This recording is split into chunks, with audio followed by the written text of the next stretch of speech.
Hello and welcome everyone to the British campaign of the Call of Duty 2. I'm Cavalier Astoria and thank you for joining me. 1941. The Desert Fox, Field Marshal Erwin Rommel, arrives in Libya to assume command of the Africa Corps. Within a few months, Rommel, the rising star of the German army, recaptures the territory taken by the British Commonwealth forces prior to his arrival. Despite being heavily outnumbered by the British forces, the superior range and armor of the German tanks allows the Africa Corps to take the fight to the Allies. By July of 1942, the Desert Fox and his unstoppable Africa Corps, in a series of classic blitzkrieg attacks, pushes the British forces eastward across the deserts of Libya and into Egypt. Now in late 1942, holding their ground a mere 60 miles from the Egyptian capital of Cairo, British Field Marshal Montgomery's forces, including the Desert Rats of the 7th Armored Division, prepare to blunt the German offensive and regain the initiative. So that was overall a gross simplification of the North African campaign. It was a lot more back and forth, and contrary to popular belief, it wasn't actually the German tanks that were the real problem. The real problem was actually the 88s, which people kind of forget that it wasn't just this anti-aircraft gun that, some guy just pointed down and shot a tank with it, and suddenly it was great at taking out tanks. It always had anti-tank ammunition. But normally what would happen was that Rommel will send out a couple tanks in order to draw British forces into a kill zone of 88s, and that's how most of the actual fighting was done by the Germans. Because British doctrine was still very much the cavalry. We're going to send in the tanks like cavalry by themselves with no support, and they got wrecked. But yeah, it was back and forth fighting by this point, and El Alamein was the time when the Africa Corps was just defeated, and the British were able to start pushing back until they eventually pushed them out. But it was back and forth. You had Tobruk before this. You had a whole bunch of different operations, just constant pushing over and over again until eventually El Alamein came in. Now, as for this, partly cloudy, 54 degrees Fahrenheit, or 54 degrees freedom units. People forget, deserts actually get quite cold at night. In fact, if you actually take a look at pictures of British soldiers in the North Africa campaign, they actually are quite bundled up, and that's because, during the night it actually gets quite cold. And supplied up. Monty's plan is to launch numerous attacks of this sort to draw the Jerry's attention from his forces to the north. Basically, he was trying to draw the Germans' attention to one area and then attack in the now undefended area. That was the rough plan of El Alamein. Sergeant John Davis, 7th Armored Division, the Desert Rats. Queen 6, this is King 6. Enemy tanks sighted leaving the depot. We're commencing our attack. Out. This is it, boys. Our decoys should keep those panzers busy while we wipe out their supply. Let's go. Alright. Let's go up. German infantry! Near the satellites! Now, we get into a lot more guns that I know quite a bit about. This is obviously the Thompson submachine gun, more famously known as the Chicago Piano, although it wasn't this particular variant, it was a earlier variant that was the Chicago variant. This is the M1 version, which is the simplified version. Simplified for military service. Although, the weird thing is that the British actually mainly used earlier Thompsons, with the M1s mainly being used by US forces. But the British did eventually use them, although that was more in the late war. And now you have the Lee Enfield. And that right there is the biggest problem with most Lee Enfields in most video games. If you kind of notice what my guy is doing, I'm firing one shot, then he's taking his eye off of the sights in order to operate the bolts. That is not how the Lee Enfield works.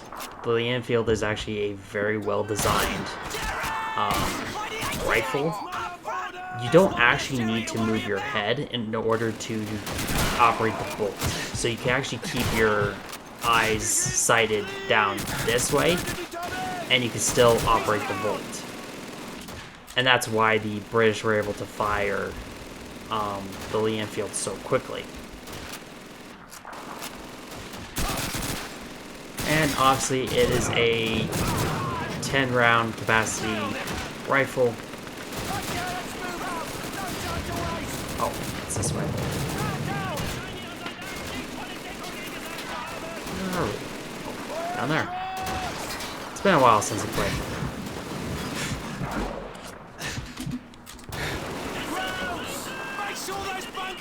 Alright, let's go in.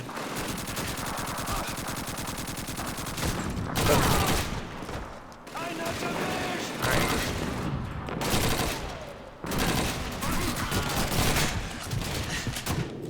Ooh. Okay. Yeah, I should have taken care of that a bit more. Well, now I know. As far as I can tell, their uniforms are actually pretty close to being accurate.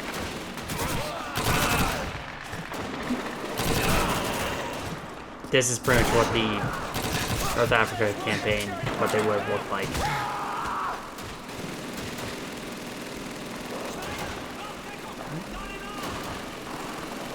And so, oh, right, Lee Enfield. I would argue that this is probably the best bolt-action rifle of World War II. Obviously, it's not as good as a M1 Garand because the M1 Garand is a semi-automatic rifle, but you get a lot of ammo capacity for a rifle, and more importantly, that advantage I was talking about earlier of not needing to take your eyes off the sight in order to operate the bolt means that you can fire this weapon actually quite quickly, which is why it was a very effective rifle. Oh, I'm gonna die. I'm gonna die. I somehow did not die. Alright, let's head up here. Try to kill these guys. Oh, dang it. Alright, let's go.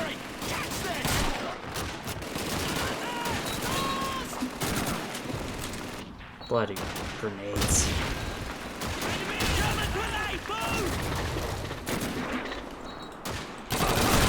Yeah, there's a common misconception that British weapons were somehow really bad in World War II. They weren't. I'm actually gonna try and nail this guy. Well, over here. So that way I don't get annihilated. Although I might not be able to do that. Yeah, I think I might just have to try the assault bunker.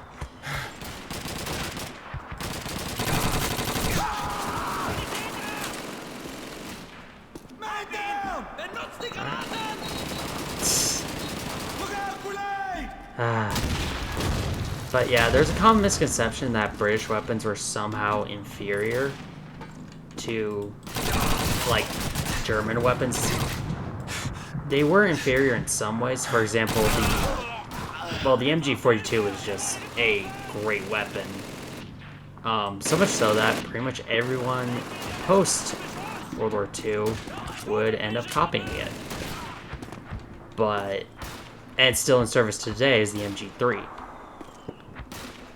But it wasn't always the case of British weapons were worse. Like, the Bren is actually a very good weapon. It's just, you shouldn't compare it with the MG42 because they fill different roles.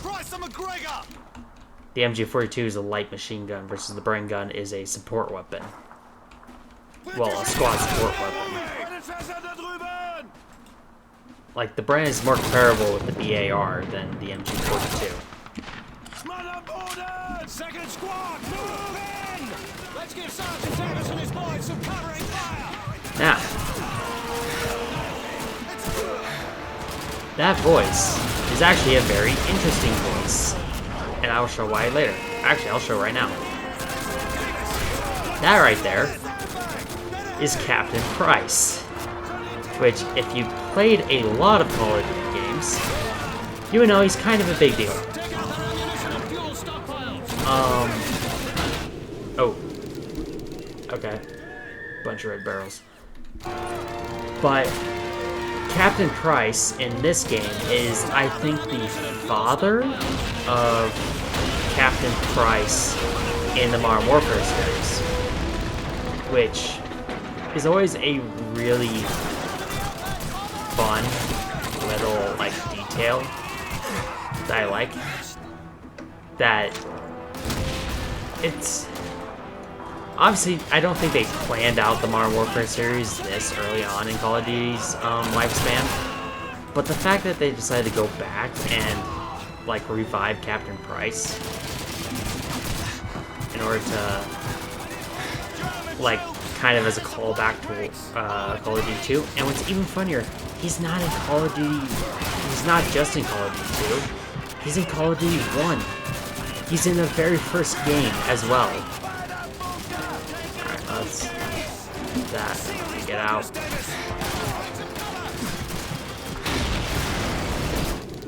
What? Ugh. I'll have to restart. Oh, I don't entirely need to restart. Okay, that's interesting.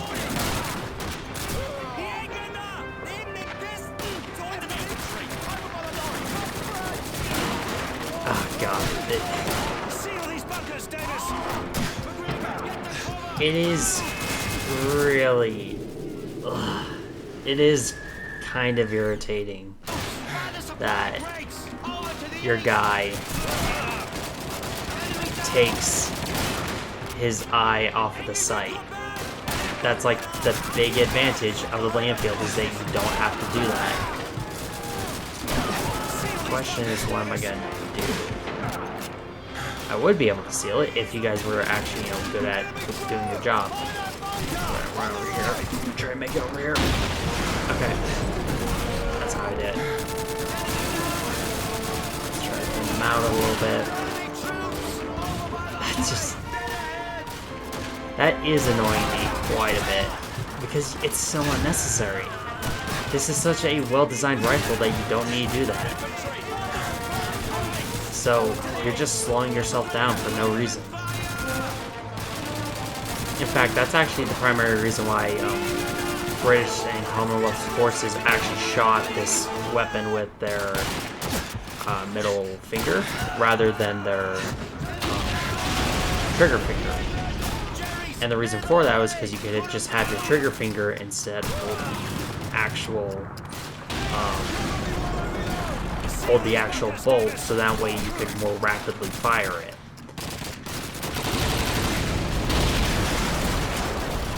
Look out for one more. Take cover. Where's the next one? I'm gonna chuck the grenade. It should be over there. I think it's just a barrel. It is barrels.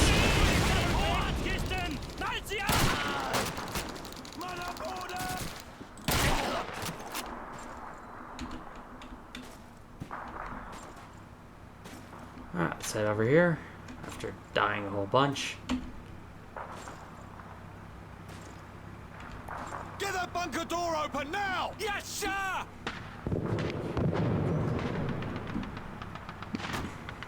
Now this is a guy who is with you throughout the entire game, well, as the British, McGregor.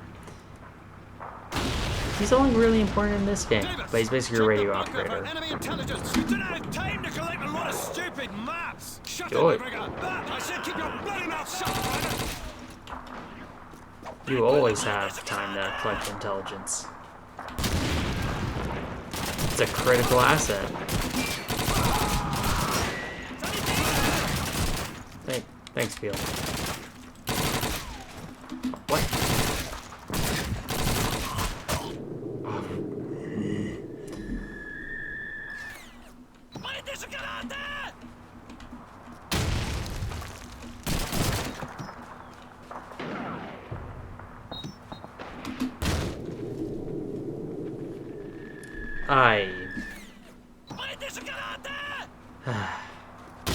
Grenades, my enemy in this game.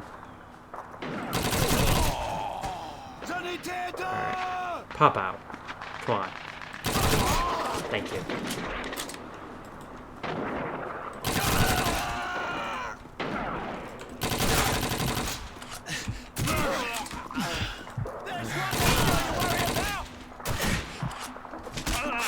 Let's beat this guy. And that was a bad time to reload. What? Did you respawn? Got that. Okay, that's annoying. He straight up respawned it. Oh, I hate when games do that.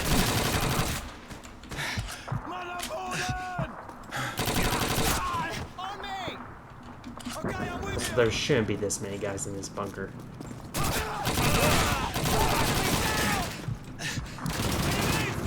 Dang it.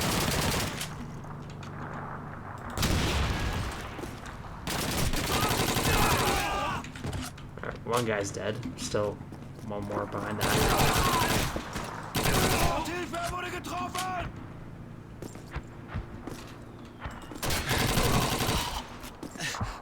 Alright, grab that map. They should stop spawning now, but there is one more guy in here. Yep. Alright, let's go.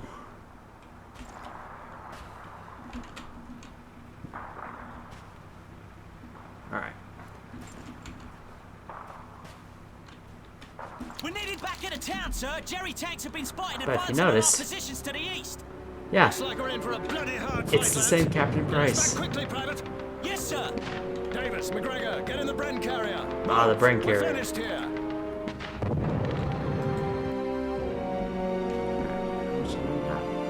Okay. I might do the next mission next time, because I think that was roughly about 20 minutes. I want to try to keep these videos around 20 minutes. But interesting thing about the Bren carrier is that it's this small vehicle that, but usually there was a driver, a gunner, plus some troops in the back. And it was like a common, like early mechanized vehicle that the British used in order to transport soldiers. Either way, this was Cavalier Astoria, and thank you for watching.